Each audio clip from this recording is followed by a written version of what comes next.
Olá, crianças! Tia Janete aqui de novo. Estou com saudades de vocês.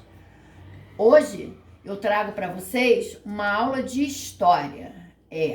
E a partir da primeira aula de português, né, a partir do dia 18, português e história, nós temos agora que colocar esse cabeçalho em nossos caderninhos, tá bom?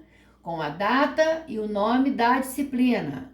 A anterior foi português, essa é história, tá? Então vamos caprichar para poder fazer um cabeçalho bem bonito. E todos vocês têm uma letra muito linda. Hoje eu trouxe para vocês, vamos falar um pouquinho sobre a origem do ser humano.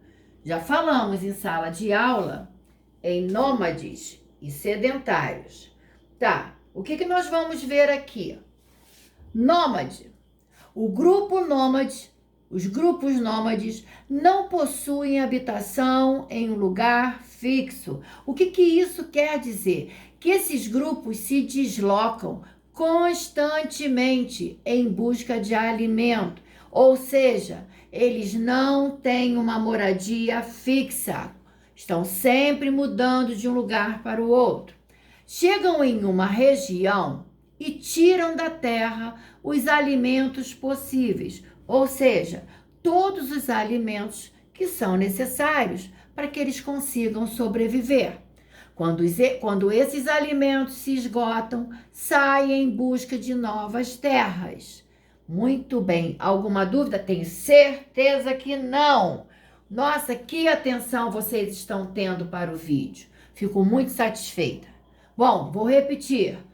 Nômades são grupos que não possuem habitação em um lugar fixo. Esses grupos costumam se deslocar constantemente em busca de alimentos. Chegam em uma região e tiram da terra os alimentos que eles necessitam, né? Tudo que é possível. E quando esses alimentos se esgotam, quando eles acabam, eles saem em busca de novas terras. Há alguma dúvida? Acredito que não, mas se houver dúvida, estaremos aqui para tirá-las. Vamos agora passar para a segunda etapa. Sedentário. Ao contrário do nômade, são grupos que possuem habitação fixa. Essas populações não dependem somente da caça e da coleta de frutos, de raízes. Eles se tornam produtores dos próprios alimentos. Conhecem técnicas simples de agricultura, ou seja, para plantar e para colher. Vou repetir. São grupos que possuem habitação fixa e dependem somente da caça e da coleta de frutos e raízes. Se tornam produtores dos próprios alimentos, porque plantam e colhem. Bom, vamos ler essa frase aqui a seguir. Ela está muito sedentária. Ela, eu estou falando de uma pessoa, pois fica o dia inteiro sentada na cadeira do escritório trabalhando. E quando sai de lá, não quer nem saber de atividade física. Uma pessoa que se tornou sedentária, pois fica o dia inteiro sentado na cadeira do escritório que trabalha. E quando dá a hora dela ir embora, ela está muito cansada. Ela não sente vontade nenhuma de praticar alguma atividade física. Então vamos ver o que vem a ser essa palavra sedentária em relativa a essa pessoa? O dicionário Aurélio confirma isso com dois significados possíveis para a palavra. Primeiro significado, que está comumente sentado. Ele é sedentário porque no dia a dia ele está sempre sentado. Vamos partir agora para o número 2.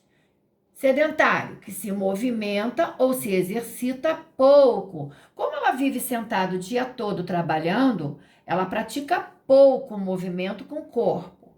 Atualmente, o termo sedentário refere-se a alguém que não tem uma vida saudável, pois não faz atividade física, não é mesmo? Então imaginem só, se você está na sua casa, se você senta, vê filme, televisão, e você não pratica nenhuma atividade física, você, quando for ao médico, quando ele perguntar para você, você faz alguma prática de esporte físico?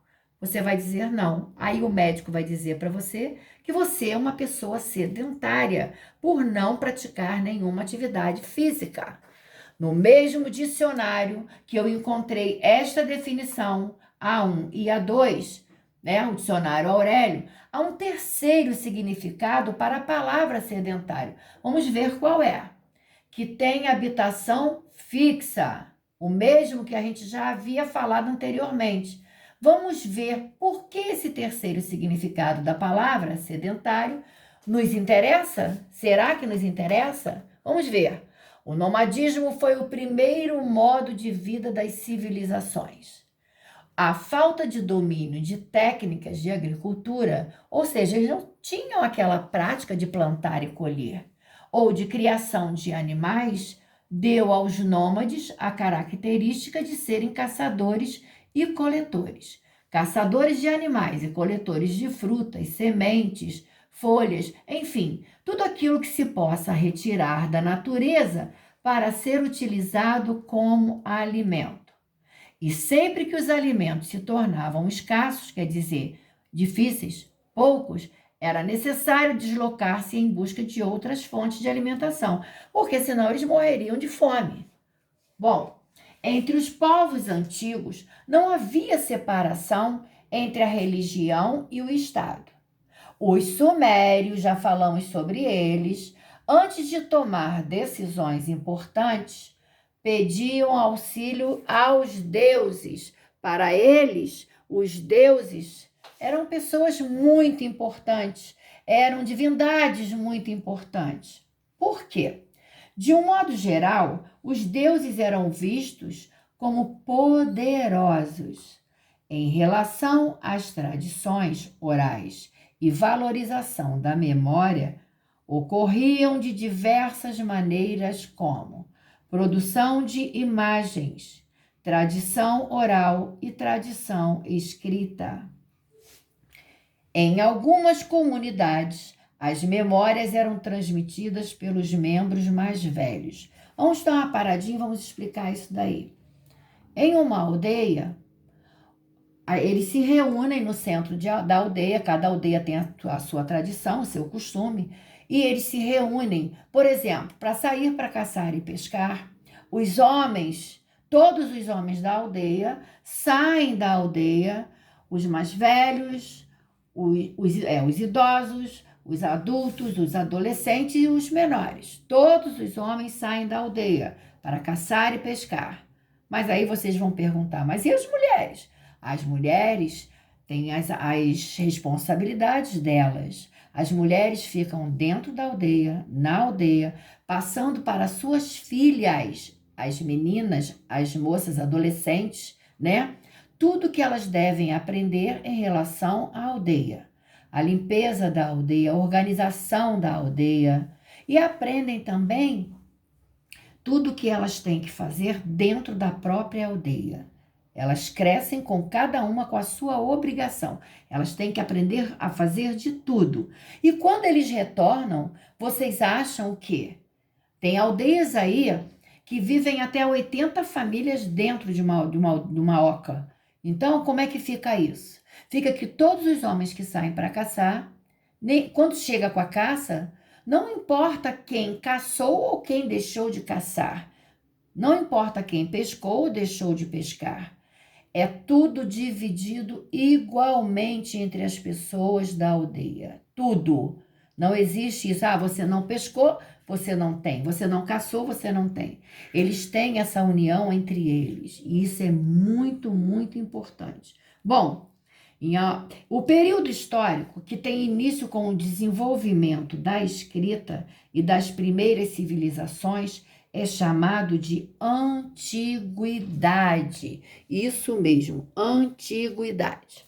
Bom, e aí, com o surgimento da escrita, além dos sumérios, nós tivemos outros povos, né? Que desenvolveram também outras formas de escrita. Foram os fenícios e os egípcios. Eles também, os fenícios e os egípcios, também desenvolveram diferentes formas de escrita. Isso mesmo, eu sei que vocês sabem, porque nós já passamos por essa leitura, né? Estamos só recapitulando, revivendo, revisando. E aí, com a criação dos primeiros calendários, as civilizações criaram diversas formas de organizar e registrar a passagem do tempo. Vocês já pararam para pensar como o nosso calendário é muito importante? Nós temos ali os dias, as semanas, os meses, os anos, né? Tem calendário que vem com o calendário do ano que nós estamos em atividade e o calendário posterior. Bom, aí eu digo, como eles criaram esse calendário? Com base na observação da natureza, seguindo as fases da Lua e a movimentação do Sol. Então, é por isso que o calendário hoje ele é muito importante na nossa vida. Eu espero que não tenha restado nenhuma dúvida. Até a nossa próxima aula.